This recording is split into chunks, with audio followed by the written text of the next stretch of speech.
继续来到嘉义的东石乡，这个养殖渔业损失惨重，多惨新农场的业者嘛闪袂过风台来算账，损失10多万。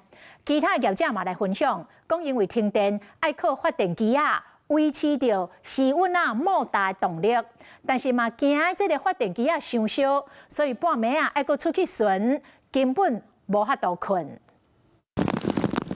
渔民拢是树尾、树叶、庄仔遐放弃平价嘛，当作塞歪。这是家己的同少面对大自然的无情，就算捌得到新农场的养殖业者，嘛是无可奈何。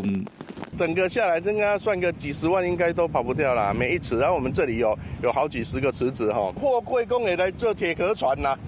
你个看卖来讲，竟然遮真大块货柜，竟然安尼冰4、5年了。 林德基是厝内第3代掌门人，自细汉就对阿公甲因老爸咧饲鱼啊，主要是生产乌鱼子甲台湾钓鱼仔仔，以吉密度来维持鱼仔的健康。莫大继续胖，因为鱼仔若无空气，损失更较严重，受影响业者还阁真侪。 这边呢余温是非常的多，不过可以看到后方这边渔民呢负责用来存放鲜货的这个冷冻库水塔整个被吹陷，而且满地的残骸。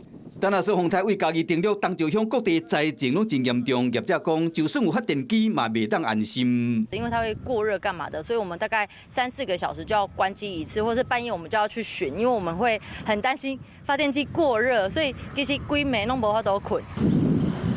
电火条倒规排，民众骑车经过时，拢爱较袂去哭着。